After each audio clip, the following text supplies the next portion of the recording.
2004ರಲ್ಲಿ ನರೇಂದ್ರ ಮೋದಿ ಅವರು ಸಂಯುಕ್ತ ಪ್ರಗತಿಪರ ಒಕ್ಕೂಟ ಸರ್ಕಾರ ಗುಲಾಬಿ ಕ್ರಾಂತಿಯನ್ನ ಉತ್ತೇಜಿಸ್ತಿದೆ ಮತ್ತು ದನಗಳ ಹತ್ಯೆಯನ್ನ ಪ್ರೋತ್ಸಾಹಿಸ್ತಾ ಇದೆ ಅಂತ ಹೇಳಿ ಆರೋಪ ಮಾಡಿದ್ರು.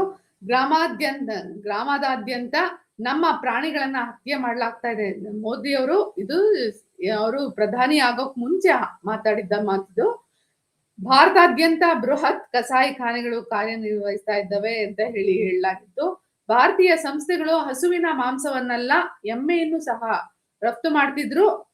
ಗೋಮಾಂಸ ಉದ್ಯಮವು ಹಿಂದುತ್ವ ಅಭಿಯಾನಗಳ ಹಿಂದಿನ ಗುರಿಯಾಗಿತ್ತು. ಆದರೂ ಈ ಉದ್ಯಮವು ಮೋದಿ ಸರ್ಕಾರದ ಅಡಿಯಲ್ಲಿ ಉಳಿದುಕೊಂಡಿರುವುದು ಮಾತ್ರವಲ್ಲದೆ ಬೆಳೆದಿದೆ.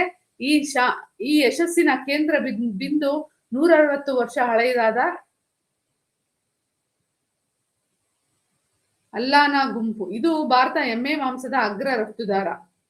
ಅಂದ್ರೆ ಇವರೇ ಮೋದಿಯ ಆಪ್ತರೆಲ್ಲ ಗೋಮಾಂಸವನ್ನ ಎಮ್ಮೆ ಮಾಂಸಗಳನ್ನ ರಫ್ತು ಮಾಡ್ತಾ ಅವ್ರು ಏನ್ ಹೇಳ್ತಾರೆ, ಹೆಸರು ಮಾತ್ರ ಅವರು ಮುಸ್ಲಿಂ ಹೆಸರನ್ನ ಇಟ್ಕೊಂಡು ರಫ್ತು ಮಾಡ್ತಿದ್ದಾರೆ ಅನ್ನೋ ಒಂದು ಮಾಹಿತಿ ಲಭ್ಯ ಆಗ್ತದೆ.